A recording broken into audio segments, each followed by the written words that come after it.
Hello friends, welcome back at wish academy. हमने link देख ली, list देख ली और अब हम देखने जा रहे हैं इमेजेस। आप अपने HTML डॉक्यूमेंट में इमेजेस कैसे इंसर्ट कर सकते हैं, ये मैं आपको इस वीडियो में बताऊंगा। ओके, तो सबसे पहले हम खोलते हैं हमारा index, open with notepad. Okay, तो इमेज को इंसर्ट करने के लिए हमें यूज़ करना पड़ता है image tag. Okay, I M G for image. और ये जो टैग होता है ये पेयर में नहीं आता है।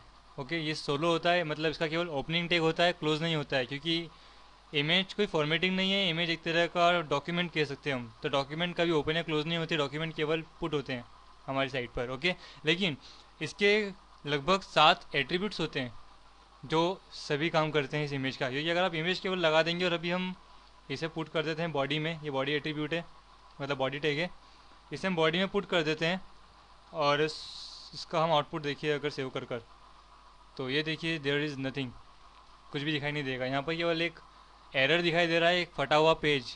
इसका मतलब है कि इसका एड्रेस एरर है, तो एड्रेस अभी हमने दिया ही नहीं, तो हम एड्रेस कैसे दे सकते हैं। एड्रेस को मैं चाहूँ तो दूसरी लैंग्वेज में कह सकता हूँ सोर्स। सोर्स जहाँ से मुझे इमेज उठा कर लेके आना है, तो सोर्स को हम डिनोट करते हैं SRC में। SRC for source is equal to लगाकर डबल कोटेशन में आप लिखते हैं पाथ ऑफ योर इमेज। ठीक है, तो ये होता है इसका पहला एट्रीब्यूट। तो यहाँ पर मैं सोर्स लगाता हूँ, सोर्स लगाकर मैं निकालता हूँ अब इमेज मेरे कंप्यूटर से। तो पहले तो मैं देखता हूँ कि फ़ोटो आखिर रखा कहाँ है मेरे कंप्यूटर में। मैं जाता हूँ कंप्यूटर में और देखता हूँ फ़ोटो कहाँ पर है। ये फ़ोटो मैं ले लेता हूँ, इसे मैं कॉपी कर लेता हूँ। कॉपी नहीं करता हूँ, काम करते हैं इसको यहीं से उठाते हैं हम पहले।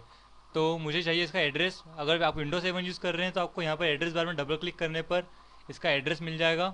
और अगर आप विंडो XP यूज़ कर रहे हैं तो आपको सिंपली यहाँ पर एड्रेस दिख जाएगा, मतलब आपको दोनों ऑपरेटिंग सिस्टम में यहाँ पर एड्रेस दिख जाएगा। आपको सेलेक्ट करना है, इसे कॉपी करना है। और एक चीज़ आपको बता दूँ मैं कि जब हम इसे लोकेशन दे देंगे यहाँ पर सोर्स, ओके, सोर्स में केवल ये लिखा है इमेज, कौन सी इमेज ये नहीं लिखा है अभी। ठीक है, तो यहाँ पर हम दे देते हैं डायरेक्टरी के अंदर इमेज। इसे मैं जब लिखूँ इस तरह से तो आपको इसका मतलब समझना है के अंदर या फिर फोल्डर के अंदर। ठीक है, इसका मतलब होता है फोल्डर के अंदर, इसे मैं जनरली भाषा में बोल रहा हूँ। तो डी ड्राइव के अंदर, इमेजेस के अंदर कौन सा, एप्पल, और उसका फॉर्मेट क्या है, एक्सटेंशन JPG। अगर आपको एक्सटेंशन पढ़ना है तो आप मेरे फंडामेंटल वीडियोस या कंप्यूटर फॉर बिगिनर्स वाली प्लेलिस्ट में आप देख सकते हैं कि एक्सटेंशन आखिर क्या होते हैं इमेजेस के या किसी भी फाइल के। तो apple.jpg, इसे हम सेव करते हैं, लेकिन आपको इस बात की गारंटी भी दे दूँ कि ये इमेज नहीं चलेगी, जैसा कि मैंने कहा था। क्यों नहीं चली, क्यों नहीं चली, गुड क्वेश्चन। तो आपको बताता हूँ मैं। जब हम वेबसाइट वाले फोल्डर में गए और हमने देखा कि इंडेक्स फाइल यहाँ पर है, तो इंडेक्स फाइल क्या करती है, जैसे आप उसको लोकेशन देते हैं तो वो यहाँ से उस लोकेशन को ट्रेस करना शुरू करती है। तो यहाँ पर आपको कहीं डी ड्राइव दिख रहा है, नहीं दिख रहा है, तो हमें इसे डी ड्राइव दिखाने के लिए पहले इसे इस फोल्डर से, वेबसाइट नाम के फोल्डर से बाहर लेकर आना पड़ेगा। तो उसे बाहर लाने के लिए हम यहाँ पर एक बैकस्लैश लगाते हैं। अब हम इसे सेव करते हैं और रिफ्रेश करते हैं। ये देखिए इस तरह काम करता है हमारा इमेज सोर्स। अगर आपको इतना नहीं करना है, मतलब कि इतना बड़ा आप स्लैश लगाना भूल रहे हैं या किस तरह इतना बड़ा लोकेशन लिखिए, मतलब ये तो छोटा सा लोकेशन था, हो सकता है कि A फोल्डर के अंदर जाकर, B फोल्डर के अंदर जाकर, C फोल्डर के अंदर जाकर, D फोल्डर में E नाम की इमेज है, तो इतना बड़ा लोकेशन याद करने की ज़रूरत नहीं है। आप सिंपल एक काम कीजिए, इसको कॉपी कीजिए, क्लोज, एंड यहाँ पर जाइए, एक फ़ोल्डर बनाइए इमेजेस नाम का। ये इसलिए ताकि आप जितनी भी इमेज अपने वेब में यूज़ करें, वेबसाइट में, सब यहाँ पर पुट कर दें और यहाँ कर दीजिए पेस्ट। ठीक है, apple.jpg कहाँ पर है, इमेजेस के अंदर। तो हमें डॉक्यूमेंट को क्या बताना है कि डॉक्यूमेंट जी, आपको जाना है इमेजेस के अंदर और apple.jpg को पिक करना है। तो चलिए इसे ओपन करते हैं नोटपैड से, मैंने उसे क्लोज कर दिया, ओपन विथ नोटपैड। तो इस पूरे एड्रेस को मैं डिलीट कर देता हूँ और मुझे डॉक्यूमेंट को बताना है कि आपको जाना है इमेजेस के अंदर और पिक करना है apple.jpg। ओके, सेव करते हैं। एक सेकंड पहले आपको मैं बता दूं कि अगर आप गलत फाइल नाम लिखते हैं या हमने वहाँ से हटा दिया है इसको तो ये इमेज ट्रेस नहीं हो रही है। ठीक है, अब मैं जैसे ही इमेजेस के अंदर apple.jpg करता हूँ तो ये देखिए आने लगा। एड्रेस कितना शॉर्ट है और काम वही कर रहा है।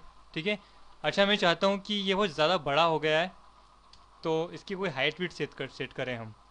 तो हाइट सेट करने के लिए होता है height is equal to insert number जितनी भी आप चाहते हैं, एंड सेम फॉर विड्थ भी होता है। यहाँ पर आपको केवल लिखना होता है विड्थ एंड इंसर्ट नंबर, ये भी एट्रीब्यूट्स होते हैं। तो आपको यहाँ पर लिखना है हाइट में इसकी दे देता हूँ 300 और पिक्सल में दे रहा हूँ मैं। ठीक है, एंड विड्थ इसके दे देते हैं हम 250 पिक्सल। ठीक है, अब सेव करके देखते हैं। ये देखिए कितना कंप्रेस हो गया, हमारा बड़ा सारा एप्पल छोटा हो गया। अगर इसे बढ़ाना चाहते हैं तो सिंपल आपको यहाँ पर चेंज करना है और सब कुछ अब तो अपने आप होने लगेगा। 650 एंड 450 इस तरह हाइट और विड्थ सेट कर सकते हैं आप। इसे मैं फिर से नॉर्मल कर रहा हूँ क्योंकि मैं उस एप्पल को बदसूरत बनाते जा रहा हूँ। इससे अच्छा है कि उसकी हाइट विड्थ में डिफ़ॉल्ट रहने दूँ। ठीक है, ये हो गया नॉर्मल। लेकिन आप चाहते हैं कि एक बॉर्डर हो इसकी, एक प्यारी सी बॉर्डर ब्लैक कलर की, तो आप क्या चाहते हैं बॉर्डर, तो आप लिख दीजिए बॉर्डर और इज इक्वल टू बॉर्डर का साइज़ यहाँ पर वैल्यू। ठीक है, इसको पिक करते हैं, यहाँ डाल देते हैं हम बॉर्डर और वैल्यू में हम पुट कर देते हैं 1। ये देखिए 1 एक थीन बॉर्डर यहाँ पर अप्लाई हो चुकी है ब्लैक कलर की। एंड अगर मैं इसे कर दूँ 5 तो एक मोटी बॉर्डर। अगर मुझे चाहिए और बड़ी बॉर्डर तो वैल्यू बढ़ाते जाइए, बॉर्डर बढ़ाते जाइए। ओके, तो अभी एक फ्रेम सेट रेडी हो चुका है बॉर्डर से ही। अगर इन केस कि आप गलत एड्रेस लिखते हैं और आप चाहते हैं कि इमेज के बजाय वहाँ पर कोई अल्टरनेट नेम भी आए तो आपको वहाँ पर लगाना है अल्ट और यहाँ पर लिख देना है आपका अल्टरनेट मैसेज, जैसे कि इमेज ऑफ एन एप्पल। ठीक है, आपको इस तरह से दिखाई नहीं देगी, यहाँ पर मैं लिखता हूँ इसे। ठीक है, सेव F5 अल्ट। ये क्या हुआ, कैसे हुआ, image source height width alt. एक second, something is wrong. Okay, कुछ भी रॉन्ग नहीं है, एक्चुअली मैंने इसे यहाँ पर लिख रखा है इसलिए ऐसा हो रहा है। तो हमारा कोड बिल्कुल प्रॉपर वर्क कर रहा है। सेव एंड रिफ्रेश, ये देखिए गायब हो गया। ओके, लेकिन अल्ट का जो मैसेज लिखा है हमने आखिर वो दिखाई कहाँ दे रहा है, वो दिखाई तब देगा जब आप किसी एड्रेस में या नाम में गलती कर देंगे। तो ये देखिए बॉर्डर तो आपको दिखाई देगी, वो अपना काम कर रही है अच्छे से, और जब इमेज नहीं है तो वो लिख रहा है इमेज ऑफ एन एप्पल, मतलब आपको बता देगा कि यहाँ पर एप्पल की इमेज आनी चाहिए थी, वो नहीं आ रही है। और जब आप सही एड्रेस लिखते हैं तो वो चीज़ हट जाती है।